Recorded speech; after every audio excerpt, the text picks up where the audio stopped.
പ്രിയമുള്ളവരെ, നമുക്കൊരു കർത്താവുണ്ട്. നമ്മുടെ വേദനകൾ അറിയുന്ന, നമ്മുടെ സങ്കടങ്ങൾ അറിയുന്ന, നമ്മുടെ ഇല്ലായ്മകൾ അറിയുന്നതായ ഒരു സർവശക്തിയുള്ള ദൈവം. മനുഷ്യൻ്റെ വേദനകളും അവൻ്റെ കണ്ണുനീരുകളും ഒപ്പിയെടുക്കുവാൻ വേണ്ടിയിട്ടാണ് സ്വർഗത്തിലെ ദൈവം ആ മഹത്വം വെടിഞ്ഞ് ഈ ഭൂമിയിലേക്ക് താണിറങ്ങി വരുവാനിടയായത്. ജീവിതത്തിൻ്റെ വ്യത്യസ്തമായ തുറകളിൽ വേദനയും ഭാരവും അനുഭവിച്ചതായിട്ടുള്ള ദൈവജനത്തെ ഹൃദയത്തോട് ചേർത്ത് നിർത്തി അവർ ദൈവരാജ്യത്തിൻ്റെ അവകാശികളെന്ന് പ്രഖ്യാപിച്ച് കർത്താവ് അവരെ അനുഗ്രഹിക്കാനായിട്ടിടയായി തീർന്നു.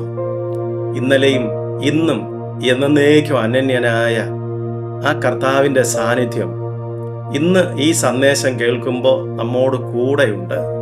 നാം ആയിരിക്കുന്ന ഇടത്ത് നമ്മുടെ ജീവിതത്തിൻ്റെ പ്രശ്നങ്ങളിൽ, നമ്മുടെ ആവശ്യങ്ങളിൽ ഇടപെടുവാൻ തക്കവണ്ണം സർവശക്തനായ ദൈവം മതിയായ ദൈവമാണ്.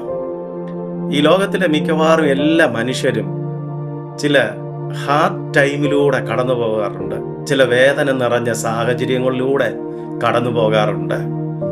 ഇത്തരം സാഹചര്യങ്ങളിൽ സ്വാഭാവികമായും നിരാശയും വല്ലാത്ത ഭയവും ഭാരവും വേദനയും ഒറ്റപ്പെടലും, ഇനി അടുത്ത ചുവട് എവിടെ വയ്ക്കണം എന്നുപോലും അറിയാൻ കഴിയാതെ ഏത് വാതിലിൽ മുട്ടിയാൽ, ആരുടെ സന്നിധിയിൽ എൻ്റെ സങ്കടത്തെ പറഞ്ഞാൽ എനിക്ക് ആശ്വാസം ലഭിക്കുമെന്ന് ചിന്തിക്കുന്നതായിട്ടുള്ള ആളുകളുണ്ട്. ഈ സന്ദേശത്തെ ഞാൻ റെക്കോർഡ് ചെയ്യാനായിട്ട് ഒരുങ്ങിക്കൊണ്ടിരിക്കുമ്പോൾ എന്നെ ഒരു മാതാവ് ഫോൺ ചെയ്ത് വിളിച്ചു. അവരുടെ ജീവിതത്തിലെ സങ്കടങ്ങളും വേദനകളും ഒക്കെ പറഞ്ഞതിന് ശേഷം അവർ പറഞ്ഞു, ഞാൻ യേശു ക്രിസ്തുവിനെ അനുഗമിക്കുന്നതായ, കർത്താവിനോട് ചേർന്ന് നിൽക്കാനായിട്ട് ഇഷ്ടപ്പെടുന്നതായ ഒരു വ്യക്തിയാണ്. എൻ്റെ മക്കൾ പറയുന്നു, എനിക്ക് ഈ വേദന എല്ലാം വന്നിരിക്കുന്നത് നിങ്ങൾ ദൈവത്തോട് ഇത്രയും കഠിനമായി പ്രാർത്ഥിക്കുന്നത് കൊണ്ടാണ്. ഞാൻ ഇനി ആരുടെ അടുക്കൽ പോകേണ്ടു? എൻ്റെ വേദന എന്തുകൊണ്ട് മാറുന്നില്ല? എൻ്റെ ആശ്വാസത്തിന് വേണ്ടി പ്രാർത്ഥിക്കണമേ എന്ന് ആ പ്രിയ മാതാവ് കണ്ണുനീരോടുകൂടി സംസാരിക്കാനിടയായി. പ്രിയപ്പെട്ട ദൈവമക്കളെ, ഇങ്ങനെ ജീവിതത്തിൻ്റെ ചില കഠിനമായ വേദനയുടെ കൂരിരുളിൻ്റെ താഴ്വരയിലൂടെ കടന്നു പോകുമ്പോൾ സാധാരണ മനുഷ്യര് പലപ്പോഴും തകർന്നു പോകാറുണ്ട്. എന്നാൽ വേറെ ചില ആളുകൾ പ്രതീക്ഷകൾ കൈവിടാതെ ദൈവം എന്നെ സഹായിക്കും, ഈ കുഴഞ്ഞ ചേറ്റിൽ നിന്ന് ദൈവം എന്നെ കയറ്റും, എൻ്റെ ജീവിതത്തെ പാറമേൽ നിർത്തും എന്ന് ചിന്തിച്ച് വിശ്വാസത്തോടുകൂടി ദൈവത്തിൻ്റെ ആശ്വാസത്തിന് വേണ്ടി കാത്തിരിക്കുന്നതായിട്ടുള്ള ധാരാളം ആളുകളുണ്ട്. ഇന്ന് ഞാൻ നിങ്ങളോട് പങ്കുവയ്ക്കുവാനായിട്ട് ആഗ്രഹിക്കുന്നത് തകർന്ന പാത്രങ്ങളെ മാനപാത്രമാക്കി മാറ്റുന്ന ദൈവത്തിൻ്റെ മഹാസ്നേഹത്തെക്കുറിച്ചാണ്. നിങ്ങളുടെ ജീവിതത്തിൽ നിങ്ങൾ എവിടെ പരാജയപ്പെട്ടു പോയോ ആ സ്ഥലത്ത് ദൈവം നിങ്ങളെ ഉയർത്തുന്ന ദൈവമാണ്. നിങ്ങളെ അവിടെ മാന്യരാക്കി നിർത്തുവാൻ തക്കവണ്ണം മതിയായ കർത്താവിൻ്റെ സ്നേഹത്തെക്കുറിച്ച് ഞാൻ ഇന്ന് നിങ്ങളോട് പങ്കുവയ്ക്കട്ടെ. വിശുദ്ധ മർക്കോസ് സുവിശേഷം 3-ാം അധ്യായം അതിൻ്റെ 1 മുതൽ 6 വരെയുള്ള ഭാഗത്ത് വരണ്ട കൈയുള്ള ഒരു മനുഷ്യനെ കുറിച്ച് പറഞ്ഞിരിക്കുകയാണ്. മർക്കോസ് സുവിശേഷം 3-ാം അധ്യായം ആരംഭിക്കുന്നത് ഇങ്ങനെയാണ്: അവൻ പിന്നെയും പള്ളിയിൽ ചെന്നു. പ്രിയമുള്ളവരെ, കർത്താവ് എവിടെയെങ്കിലും ചെന്നാൽ ആ സ്ഥലത്തിന്, ആ സാഹചര്യത്തിന് മാറ്റം വരും. കാരണം ദൈവത്തിൻ്റെ പ്രസൻസ് എവിടെയുണ്ടോ ആ സ്ഥലത്തെയും ആ വ്യക്തികളെയും രൂപാന്തരപ്പെടുത്തുവാനായിട്ട് കർത്താവ് മതിയായ ദൈവമാണ്.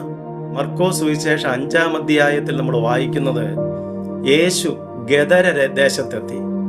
ആ ഗദര ദേശത്തെത്തിയപ്പോൾ സുബോധം നഷ്ടപ്പെട്ടു പോയതായ ഒരു മനുഷ്യനെ കർത്താവ് സൗഖ്യമാക്കി അവനെ ജീവിതത്തിലേക്ക് മടക്കിക്കൊണ്ടുവരികയാണ്.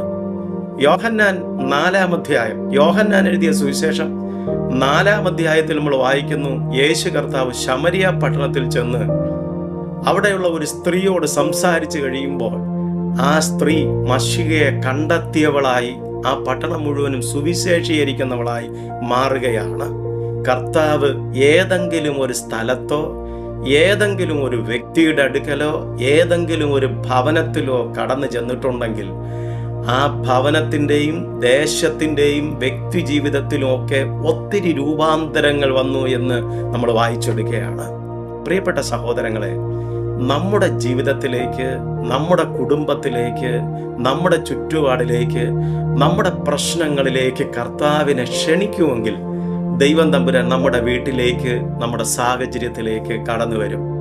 കർത്താവിൻ്റെ സാന്നിധ്യം നമ്മുടെ ജീവിതത്തിലേക്ക് കടന്നു വരുമ്പോൾ നമ്മുടെ ഏത് സാഹചര്യങ്ങളായിരുന്നാലും ശരി, ഏത് പൈശാചിക ബന്ധനത്തിനകത്ത് നിങ്ങളായിരുന്നാലും ശരി, ഏതൊക്കെ കുഴഞ്ഞു മറിഞ്ഞ സാഹചര്യത്തിലാണ് നിങ്ങളുടെ ജീവിതമായിരിക്കുന്നതെങ്കിലും ശരി, എൻ്റെ പ്രിയപ്പെട്ട സഹോദരങ്ങളെ, നമ്മുടെ ജീവിതത്തെ തകർന്നുപോയ, ഉടഞ്ഞുപോയിരിക്കുന്നു എന്ന് തോന്നുന്നതായ നമ്മുടെ ജീവിതത്തെ പണിയാനായിട്ട്, അതിനെ രൂപാന്തരപ്പെടുത്താൻ കർത്താവ് മതിയായവനാണ്. ഏത് സാഹചര്യത്തെയും ദൈവത്തിൻ്റെ കരങ്ങളിലേക്കൊന്ന് കൊടുക്കാമോ? കുശവന്റെ കയ്യിലെ കളിമണ്ണ് പോലെ ദൈവത്തിൻ്റെ കരങ്ങളിലേക്ക് വെറും കളിമണ്ണുകളായ നമ്മെ ഏൽപ്പിച്ചു കൊടുത്താൽ മനോഹരമായ ഒരു പാത്രമായി കർത്താവിന് നമ്മളെ രൂപാന്തരപ്പെടുത്തിയെടുക്കാനായിട്ട് കഴിയും. അവൻ്റെ കയ്യിലെ ഇണങ്ങുന്ന ഒരു പാത്രമായി കർത്താവിന് നമ്മളെ ഉപയോഗിക്കാൻ കഴിയും. അങ്ങനെയാണെങ്കിൽ നിങ്ങൾ എവിടെ, ഏത് സാഹചര്യത്തിലാണെങ്കിലും ദൈവത്തിൻ്റെ സന്നിധിയിൽ പ്രാർത്ഥിക്കാനായിട്ട് കഴിയുമോ? കർത്താവേ, എന്നെ അവിടെ നിന്ന് മെനഞ്ഞെടുത്ത് അങ്ങയുടെ കയ്യിലെ ഇണങ്ങുന്ന ഒരു പാത്രമാക്കി രൂപാന്തരപ്പെടുത്തണമേ, എന്നെ രൂപാന്തരപ്പെടുത്തണമേ എന്ന് നമുക്ക് ദൈവത്തിൻ്റെ സന്നിധിയിൽ പ്രാർത്ഥിക്കാനായിട്ട് കഴിയുമോ? ഈ ദൈവാലയത്തിനകത്ത് നമ്മൾ കാണുന്നത് ഒത്തിരി ആളുകളുണ്ട്. പക്ഷേ ആ ദൈവാലയത്തിൽ വരണ്ട കൈയുള്ള ഒരു മനുഷ്യനെയാണ് കർത്താവ് കാണുന്നത്. ഒരു വ്യക്തിയുടെ വലം കൈ എന്ന് പറയുന്നത് അവൻ്റെ ശക്തിയുടെ അടയാളമാണ്, അവൻ്റെ ബലത്തിൻ്റെ അടയാളമാണ്. അങ്ങനെയാണെങ്കിൽ ഈ മനുഷ്യൻ അവൻ്റെ വലം കൈ വരണ്ടുപോയി എന്ന് പറഞ്ഞാൽ അവൻ്റെ പ്രതീക്ഷകളെല്ലാം അസ്തമിച്ചു എന്നാണ്, അവൻ്റെ ശക്തി ചോർന്നു പോയെന്നാണ്. ആ പള്ളിയിലുള്ള ആളുകൾ ചിലപ്പോൾ പറഞ്ഞു കാണും, ഈ മനുഷ്യനെ കൊണ്ട് ഒരു പ്രയോജനവുമില്ല. നമ്മുടെ ഭാഷയിൽ പറഞ്ഞാൽ 10 കാശിൻ്റെ പ്രയോജനമില്ലാത്തതായ ഒരു വ്യക്തിയാണ്. അങ്ങനെ പല കാരണങ്ങൾ കൊണ്ട് സമൂഹത്തിൽ, കുടുംബത്തിൽ, വ്യക്തി ജീവിതത്തിൽ ഒറ്റപ്പെട്ട് നിങ്ങൾ ഒതുങ്ങി നിൽക്കുന്ന ഒരു വ്യക്തിയാവാം.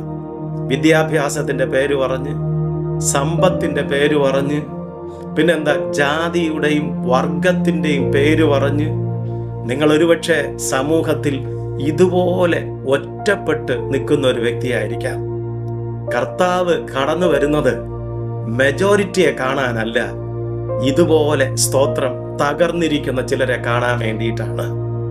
യേശു കർത്താവ് മനുഷ്യനോട് പറയുകയാണ്, നീ ഈ ജനത്തിന്റെ നടുവിൽ എഴുന്നേറ്റ് നിൽക്ക എന്ന്. ഞാൻ ഇങ്ങനെ മനസ്സിലാക്കിയാണ്, ആ മനുഷ്യനെ കർത്താവ് അവിടെ എഴുന്നേറ്റ് നിർത്തി എന്നതിൻ്റെ അർത്ഥം അവനിലുള്ള ആ ചോർന്നുപോയ വിശ്വാസത്തെ കർത്താവ് ഒന്ന് ഉണർത്തുകയാണ്. അവനിൽ നഷ്ടപ്പെട്ടു പോയതായ ആ പ്രതീക്ഷയെ കർത്താവ് ഒന്നുകൂടി അവനിലേക്ക് തിരികെ കൊണ്ടുവരികയാണ്. അവൻ്റെ വ്യക്തിത്വത്തെ അംഗീകരിക്കുന്നതിൻ്റെ അടയാളമാണ്, അവൻ്റെ ആളത്വത്തെ കർത്താവ് മാനിക്കുന്നതിൻ്റെ അടയാളമാണ്. അവനെ കർത്താവ് ആ ജനത്തിൻ്റെ മധ്യത്തിൽ, ആ സഭായോഗത്തിൻ്റെ മധ്യത്തിൽ എഴുന്നേൽപ്പിച്ച് നിർത്തി എന്ന് പറയുന്നത്. പ്രിയപ്പെട്ടവരെ, നമ്മൾ എവിടെ പരാജയപ്പെട്ടു പോയോ അവിടെ നമ്മളെ എഴുന്നേൽപ്പിച്ച് നിർത്തുന്ന ഒരു കർത്താവിനെയാണ് നമ്മൾ ആരാധിക്കുന്നതും വിശ്വസിക്കുന്നതും. ഈ ശബ്ദം കേൾക്കുന്ന എൻ്റെ പ്രിയ സഹോദര സഹോദരി, എൻ്റെ പ്രിയ മാതാവേ പിതാവേ, നിങ്ങൾ എവിടെ ഒറ്റപ്പെട്ടു പോയോ, നിങ്ങളെ എവിടെ മാറ്റി നിർത്തപ്പെട്ടുവോ, എവിടെ നിങ്ങളുടെ പ്രതീക്ഷകൾ ചോർന്നു പോയോ, അവിടെ കർത്താവ് നിങ്ങളെ എഴുന്നേൽപ്പിച്ച് നിർത്തുന്ന ഒരു കർത്താവാണ്. ഇത് വാസ്തവത്തിൽ എൻ്റെ ഒരു ജീവിത അനുഭവം കൂടിയാണ്. ഞാനൊരു ബിലോ ആവറേജ് ഫാമിലിയിൽ ജനിച്ച് വളർത്തപ്പെട്ടതായ ഒരു വ്യക്തിയാണ്. വളരെയധികം ദാരിദ്ര്യത്തിൻ്റെയും വേദനയുടെയും മധ്യത്തിലൂടെ കടന്നുപോയ എന്നെ സർവശക്തനായ ദൈവത്തിന് തിരഞ്ഞെടുപ്പാനായിട്ട് ഇഷ്ടം തോന്നി. തൻ്റെ ഏകജാതനായ പുത്രനെ ഈ ലോകത്തിലേക്ക് തന്ന് ഈ ലോകത്തെ സ്നേഹിച്ച കർത്താവ് എന്നെയും സ്നേഹിക്കാനായിട്ടിടയായി. ഞാൻ ഈ സുവിശേഷ വേലയ്ക്ക് വേണ്ടി ഇറങ്ങി തിരിച്ച നാളുകളിൽ പല മേഖലകളിൽ നിന്നുള്ള പല തരത്തിലുള്ളതായ എതിർപ്പുകൾ, പ്രയാസങ്ങൾ, ശോധനകൾ, സാമ്പത്തിക ഞെരുക്കങ്ങൾ, നിരാശയുടെ അനുഭവങ്ങളൊക്കെ എൻ്റെ ജീവിതത്തെ ഒന്നിനു പുറകെ ഒന്നായി വന്നു മൂടാനായി ഇടയായി. പല സന്ദർഭങ്ങളിൽ ഞാൻ ചിന്തിച്ചു, ദൈവമേ, ഈ സുവിശേഷ വേല എനിക്ക് ചെയ്യാൻ കഴിയുമെന്ന് തോന്നുന്നില്ല, എനിക്ക് മുന്നോട്ട് പോകാനായിട്ട് കഴിയില്ല. ഞാനാകെ വേദനയിലൂടെ കടന്നുപോയതായിട്ടുള്ള സമയങ്ങളുണ്ട്. അതിലെന്നെ അധികം വേദനിപ്പിച്ച ഒരു അനുഭവം എന്ന് പറയുന്നത്, ഒരിക്കൽ ഒരു വ്യക്തി ഇങ്ങനെ പറഞ്ഞു, അവനവന്റെ തലയിൽ എഴുതിയിരിക്കുന്നതായിട്ടുള്ള ചിലതുണ്ട്, അതേ നടക്കൂ. ഇങ്ങനെയുള്ളവരെ ഒന്നും ദൈവവേലയ്ക്ക് കൊള്ളാവുന്നവരല്ല. എൻ്റെ ജീവിതത്തിന്റെ ഹാർഡ് ടൈമിൽ, എൻ്റെ ജീവിതത്തിന്റെ വേദനയുടെ മധ്യത്തിൽ എന്നെ എൻ്റെ നാട്ടുകാർ എഴുതി തള്ളാനിടയായി. എന്നെ ആരും ചേർത്ത് നിർത്താനായിട്ട് ആ കാലഘട്ടത്തിൽ ആരും ഉണ്ടായിരുന്നില്ല. എനിക്ക് എൻ്റെ കർത്താവിൻ്റെ സാന്നിധ്യമല്ലാതെ മറ്റൊന്നും എനിക്ക് ആശ്വാസമായി തീർന്നില്ല. പ്രിയപ്പെട്ടവരെ, നാളുകൾ ചിലത് കഴിഞ്ഞു. എന്നെ എവിടെയൊക്കെ ആരൊക്കെ നിന്ദിച്ചുവോ അവരുടെ മധ്യത്തിൽ കർത്താവിൻ്റെ സാക്ഷിയാക്കി ദൈവം തമ്പുരാൻ നിർത്തി. അവർക്ക് വേണ്ടി പ്രാർത്ഥിക്കുവാൻ, അവരുടെ വേദനയ്ക്ക് വേണ്ടി മധ്യസ്ഥ ചെയ്യുവാൻ, അവരെന്നെ അംഗീകരിക്കത്തക്ക വിധത്തിൽ ദൈവം എന്നെ അവരുടെ മധ്യത്തിൽ എഴുന്നേൽപ്പിച്ച് നിർത്താനിടയായി. നാട്ടുകാരുടെ മധ്യത്തിൽ, വീട്ടുകാരുടെ മധ്യത്തിൽ, ജോലി സ്ഥലത്ത്, ബന്ധുക്കളുടെ മുമ്പിൽ, സഹപാഠികളുടെ മുമ്പിൽ, ജീവിതത്തിന്റെ ഏതെങ്കിലുമൊക്കെ മേഖലകളിൽ നിങ്ങൾ ഒറ്റപ്പെട്ടും ഒതുക്കപ്പെട്ടും കഴിയുന്നുണ്ടോ? ഈ സന്ദേശം നിങ്ങളോട് ദൈവത്തിന്റെ ആത്മാവ് നൽകുമ്പോൾ ദൈവാത്മാവിന് നിങ്ങളെ ഓർമ്മിപ്പിക്കാനുള്ളത്, നിങ്ങളെ കൊണ്ട് കർത്താവിന് ആവശ്യമുണ്ട്. നിങ്ങളെ പണിതെടുത്ത് കർത്താവിനൊരു മാനപാത്രമാക്കി സമൂഹത്തിന്റെ മധ്യയെ നിർത്താനായിട്ട് താല്പര്യമുണ്ട്. നിങ്ങൾക്കത് വിശ്വസിക്കാനായി കഴിയുമോ? ദൈവത്തിനൊരു ആമേൻ പറഞ്ഞ് ഈ സന്ദേശത്തെ നിങ്ങൾക്ക് ഏറ്റെടുക്കാനായിട്ട് കഴിയുമോ? ഇതാ, ഈ മനുഷ്യനെ കർത്താവ് ആ ജനത്തിന്റെ മധ്യത്തിൽ എഴുന്നേൽപ്പിച്ച് നിർത്തുകയാണ്. അവന്റെ ജീവിതത്തെ മാറ്റി മറിച്ചതായിട്ടുള്ള സംഗതി അവനോട് കർത്താവ് പറയുന്ന ഒരു വാക്കാണ്. നമ്മൾ എവിടെയൊക്കെ ഒതുക്കപ്പെടുന്നുണ്ടോ അവിടെയൊക്കെ ദൈവം നമ്മളെ ഉപയോഗിക്കും. വേദപുസ്തകത്തിനകത്ത് ഒത്തിരി ഉദാഹരണങ്ങളുണ്ട്. മോശ ഇതിന് നമുക്ക് നല്ലൊരു തെളിവാണ്. മോശ 40-ാമത്തെ വയസ്സിൽ തന്റെ സഹോദരന്മാരുടെ അടുക്കൽ ചെന്ന് സുഖവിശേഷം അന്വേഷിക്കുമ്പോൾ ആ സഹോദരങ്ങൾ, തന്റെ ജനത പറഞ്ഞത്, നിന്നെ ഞങ്ങൾക്ക് ന്യായകർത്താവാക്കി വെച്ചിരിക്കുന്നത് ആരാണ്?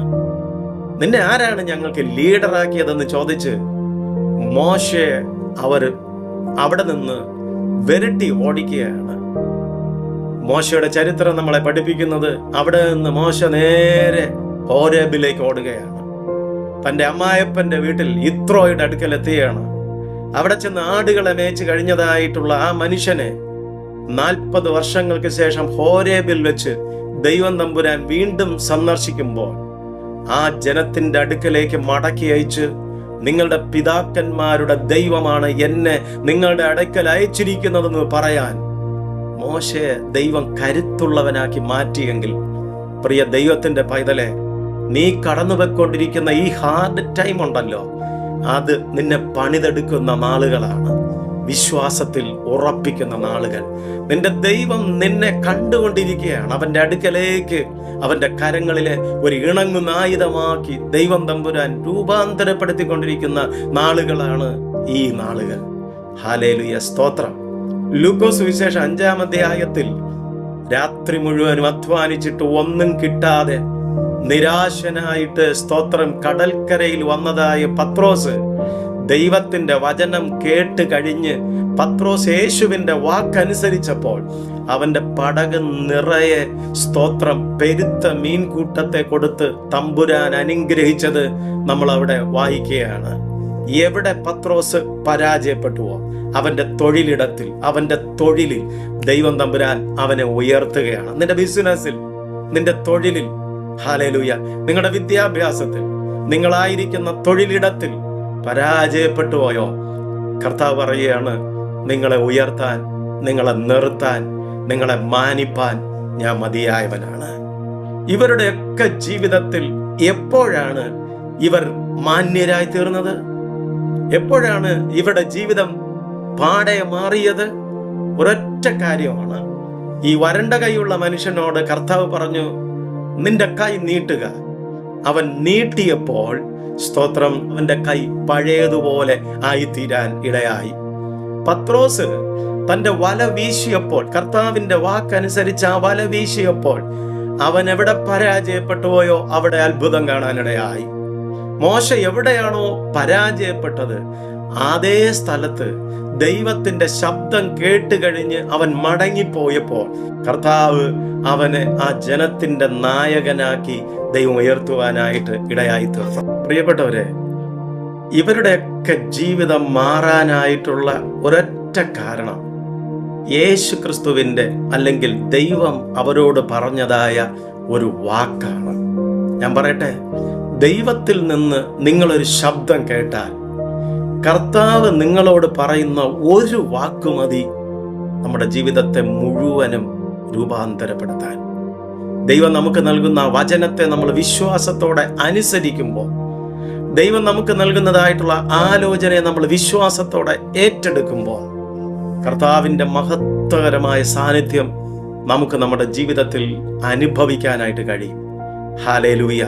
ദൈവത്തിന്റെ പരിശുദ്ധാത്മാവ് നമ്മളെ അതിനായി സഹായിക്കട്ടെ. ക്രിസ്തുവിന്റെ പാദപീഠത്തിൽ നമ്മളെ തന്നെ ഏൽപ്പിച്ചു കൊടുക്കുക. കർത്താവിനോട് പറയുക, ദൈവമേ എന്നെ പണിഞ്ഞെടുക്കണമേ, കർത്താവെ എന്നെ പ്രയോജനപ്പെടുത്തണമേ എന്ന് ദൈവത്തിന്റെ സന്നിധിയിൽ നമ്മൾ ഏൽപ്പിച്ചു കൊടുത്ത് ദൈവത്തിന്റെ സാന്നിധ്യത്തിന് വേണ്ടി കാത്തിരിക്കുമെങ്കിൽ പരിശുദ്ധാത്മാവ് നമ്മളെ തൊടും. നമ്മളെ ദൈവം തൊട്ട് കഴിയുമ്പോൾ, ആത്മാവിന്റെ വ്യാപാരം നമ്മുടെ ഉള്ളിൽ ഉണ്ടായി കഴിയുമ്പോൾ നമ്മുടെ ജീവിതം പൂർണ്ണമായും രൂപാന്തരത്തിലേക്ക് നയിക്കപ്പെടുന്നത്, നമ്മുടെ ജീവിതം വ്യത്യാസപ്പെടുന്നത് നമുക്ക് അനുഭവിക്കാനായിട്ട് കഴിയും. അതിന് നമുക്ക് ദൈവം കൃപ നൽകട്ടെ. നമ്മളായിരിക്കുന്നിടത്ത് ഒരു വാക്ക് ദൈവസന്നിധിയിൽ പ്രാർത്ഥിക്കാമോ? ഈ വചനത്തെ ഏറ്റെടുത്ത്, കർത്താവേ, സ്വർഗീയ പിതാവേ, ശാന്തമായ സമയത്തിനായി സ്തോത്രം. അടിയനോടൊപ്പം കർത്താവേ, ഈ പ്രാർത്ഥനയിൽ പങ്കുചേരുന്ന സകലരെയും അങ്ങയുടെ കരങ്ങളിൽ ഏൽപ്പിക്കുന്നു. ദൈവമായ കർത്താവേ, ഈ സന്ദേശം കേൾക്കുന്നതായിട്ടുള്ള ഒത്തിരി മക്കൾ തകർന്നും ഭാരപ്പെട്ടും നിരാശയിലും ആയിരിക്കുന്ന ആളുകളാണ്. ദൈവമേ, അങ്ങയുടെ പ്രത്യാശ കൊണ്ട്, അവിടുത്തെ ധൈര്യം കൊണ്ട് ദൈവമേ നിന്റെ മക്കളെ നിറയ്ക്കണമേ എന്നും പ്രാർത്ഥിക്കുന്നു. അവർ ആയിരിക്കുന്ന ഇടത്ത് ഇരുന്നു കൊണ്ട് ദൈവമേ നിന്റെ സത്യ വെളിച്ചം അവരനുഭവിക്കട്ടെ. അവിടെ മുമ്പിലുള്ള ഇരുട്ടുകളൊക്കെ മാറിപ്പോകുന്നതും ദൈവം അവരെ കൈപിടിച്ച് എഴുന്നേൽപ്പിക്കുന്നതും അവരുടെ ജീവിതത്തിൽ കാണാനായിട്ട് ഇടവരുത്തട്ടെ. യേശു ക്രിസ്തുവിന്റെ നാമത്തിൽ പ്രാർത്ഥിക്കുന്നു. ജീവിതത്തിന്റെ കലങ്ങിയ അനുഭവങ്ങൾ മാറിപ്പോട്ടെ, മരണചിന്തകൾ മാറിപ്പോട്ടെ, പൈശാചികമായ പോരാട്ടങ്ങൾ യേശു ക്രിസ്തുവിന്റെ നാമത്തിൽ വ്യക്തികളിൽ നിന്നും കുടുംബങ്ങളിൽ നിന്നും മാറിപ്പോകട്ടെ എന്ന് കൽപ്പിക്കുകയാണ്. ഹല്ലേലൂയ, സ്തോത്രം, ഹല്ലേലൂയ, സ്തോത്രം. യേശുവേ, നിന്റെ സാന്നിധ്യം ഈ ജനത്തിന്മേൽ പകരുന്നതിനായി നന്ദി. വലിയ ആശ്വാസങ്ങളെ ദൈവമേ നിന്റെ മക്കളുടെ മേൽ പകരുന്നതിനായി സ്തോത്രം. കർത്താവേ, വലിയ വിടുതലുകൾ, വലിയ അത്ഭുതങ്ങൾ നിന്റെ മക്കൾ ഈ ദിവസങ്ങളിൽ കാണാൻ അവിടെ ഇടവരുത്തുന്നതിനായി നന്ദി. മഹത്വം അങ്ങേക്ക് തരുന്നു, യേശു ക്രിസ്തുവിന്റെ വിലയേറിയ നാമത്തിൽ തന്നെ. ആമേൻ, ആമേൻ. കർത്താവ് നിങ്ങളെല്ലാവരെയും അനുഗ്രഹിക്കട്ടെ. ഈ സന്ദേശം നിങ്ങൾക്ക് പ്രയോജനപ്പെട്ടുവെങ്കിൽ തീർച്ചയായിട്ടും ഇപ്പോൾ തന്നെ നിങ്ങൾ മറ്റനേകർക്ക് ഷെയർ ചെയ്ത് കൊടുക്കണം. അവരും കേൾക്കട്ടെ, അവരും ആശ്വാസങ്ങൾ പ്രാപിക്കട്ടെ. ഈ സന്ദേശം നമ്മൾ മറ്റുള്ളവർക്ക് ഷെയർ ചെയ്യുമ്പോൾ ഇങ്ങനെ വേദനപ്പെട്ടിരിക്കുന്ന അനേകരുടെ ജീവിതത്തിൽ ആശ്വാസത്തിന് കാരണമായി തീരാൻ, അങ്ങനെ അനേകർക്ക് നമ്മളൊരു മുഖാന്തരമായി തീരട്ടെ. പരിശുദ്ധാത്മാവ് നമ്മളെ സഹായിക്കട്ടെ. വീണ്ടും ഒരു സന്ദേശവുമായി നിങ്ങളുടെ അടുക്കലെത്തുവോളം ദൈവത്തിന്റെ കൃപയുടെ കരങ്ങളിൽ ദൈവം നിങ്ങളെ വഹിക്കട്ടെ. ആമേൻ, ആമേൻ.